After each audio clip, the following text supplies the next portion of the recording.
Okay, so we'll now talk about the second bond, or the second type of bond, which is the covalent bond. And in the covalent bond, its mechanism is different from the ionic bond in the sense of how the how the electrons are shared or transferred. In ionic bond, there is a complete transfer of electrons from one atom to the other to form two ions. But in this case, we have, for instance, two hydrogen atoms. Each of them has one electron in the outermost energy level, and it needs one more electron to be saturated. So in no sense, one of them can get rid of the electron because the other will be saturated, but it's gonna be um, in a more unstable state. So what happens is that they share the electrons. So I have here a bond that forms between the two hydrogen atoms, and this bond is actually composed of two electrons, one of them from here and one from there. So one from an atom and one from the other atom. And these electrons rotate around the two nuclei of the two atoms and get them closer together. So this is how the bond is formed. And we'll see here for methane, it's of course it's an organic compound, but we can just give it an example as an example of a covalent bond. And you'll see here that these blue circles are the electrons originally from carbon, and the red circles are electrons originally from hydrogen. And you'll see that the carbon needs for more electrons to be saturated. That's why it formed a bond with four hydrogen atoms. Um, it's sharing the electrons. They go here and back there, here and there, so that they all are saturated with the number of electrons in the outermost energy level. To understand how the covalent bond works, it's important to know what we mean by this term, the valency. And the valency, it is the number of electrons that are shared by each atom to form the bond. For instance, for hydrogen, we had valency of 1. For methane, for the carbon in the methane example, we have 4. And to understand it more and be more specific, it is equal to the number of unpaired electrons. And by the unpaired electrons, we mean that the number of orbitals that have only one electron, not two. If it has two electrons, it's called a paired electron. But this is an orbital that's filled with only one electron. It's called an unpaired electron.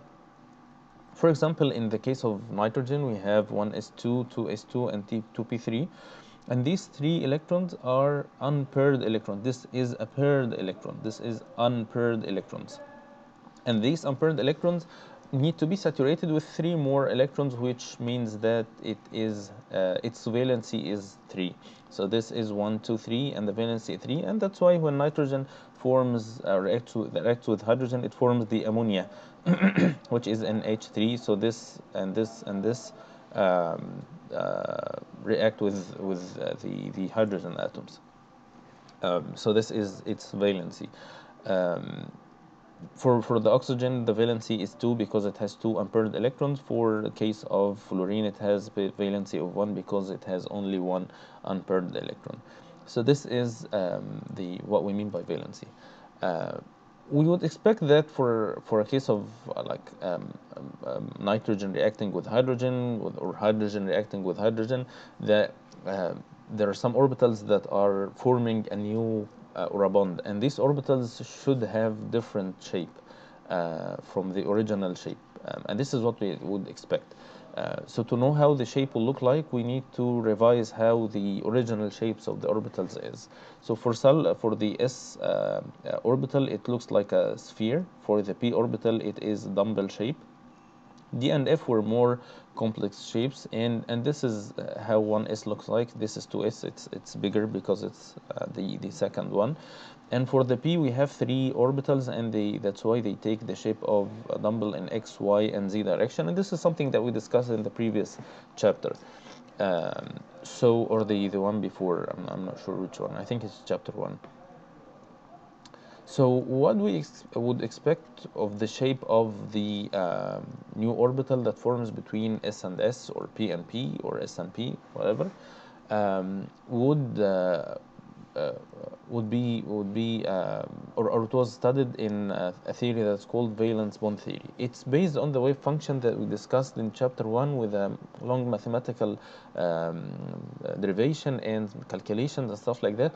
I'm not gonna go into these details because they're very complex. I'm just gonna show the output or the result of the theory, or what does the theory is saying. So the theory says that if you have two s orbitals, like one s and one s from two hydrogen atoms, they're gonna form a new orbital. It's not gonna be like this. It's not gonna be two spheres overlapping. It's gonna look like an oval shape. And this shape is the more stable state for these two, and it is the minimum energy, or the least energy of the electrons to be rotating in this shape. And this is the most stable state of the bond. So we have an oval shape instead of having a spherical shape in the beginning. It gets more interesting for when we have orbitals from two types, like s orbital and p orbital for hydrogen fluoride. We would have hydrogen reacting with the fluorine, or the 2p, the 1s reacting with the 2p in one side, and then you'd see that the shape of the p orbital is gonna be different. It's gonna look like an unsymmetric dumbbell with one smaller side than the other side.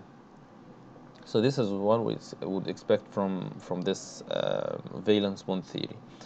And the valence bond theory actually explains a lot.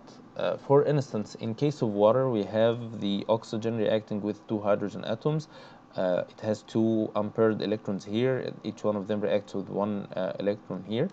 And my output that I expect is that I know that these p, x, x, p, y, y, and p, z, z are all perpendicular in x and y and z directions. But what we would expect that this will look like this. Each one of the s reacts with one of the p subshells, orbitals, and the angle is still 90 degrees. It's perpendicular. This is what we would expect, but this is not what happens in real life. What happens is that the shape of the orbital, as we said, is not symmetric anymore, and that's why some repulsion takes place between these two orbitals, and this repulsion will force the orbitals to get far away from each other, and this is why the bond angle is different. It's 104.5 instead of being 90 degrees. The same thing takes place for ammonia and for other molecules that have this shape of the orbital that forms between these two molecules.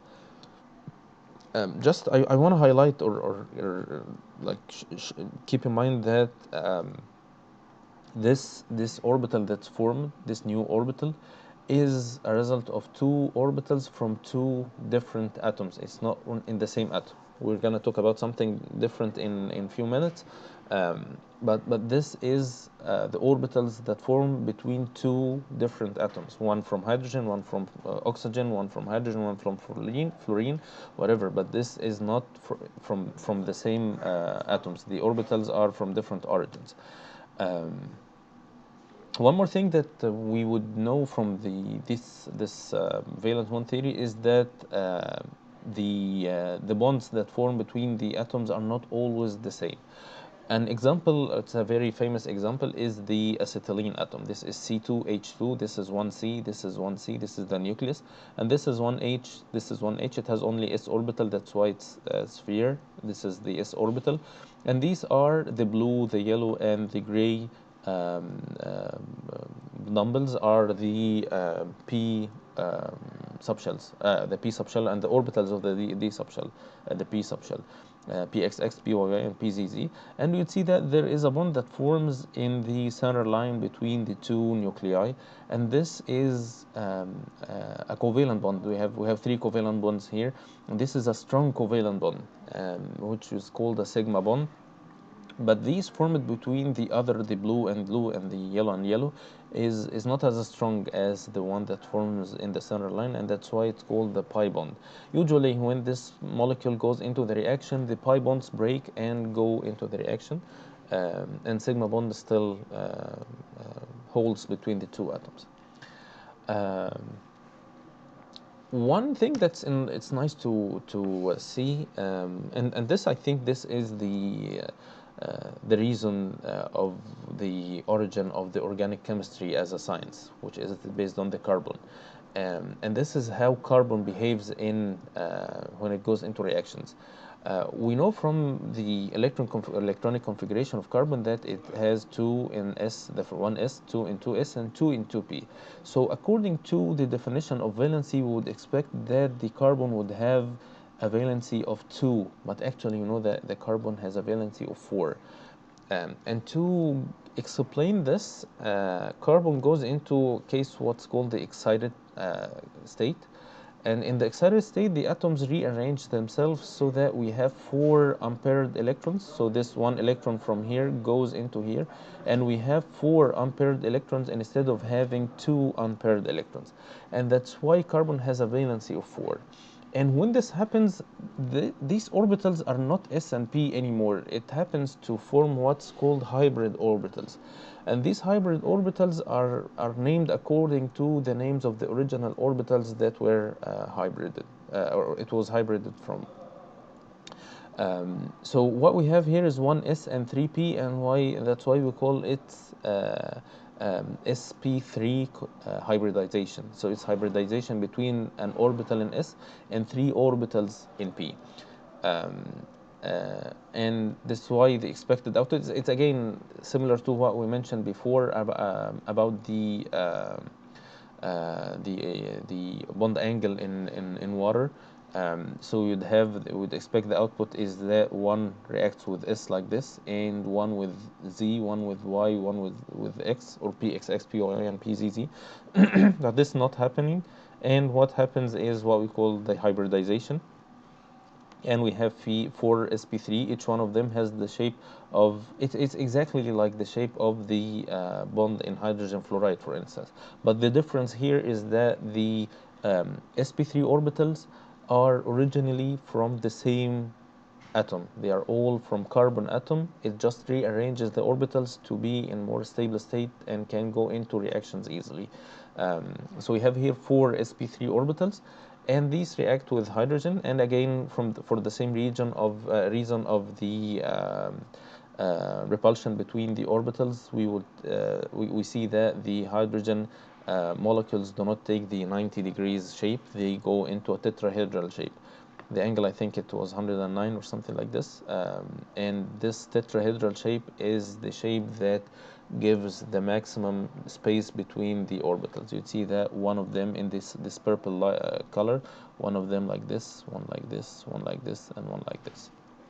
So it's in a 3D space. We have other examples for the hybridization. For instance, for boron hydride, it's sp2. Instead of having this 3, we have only 2 orbitals that go into this hybridization.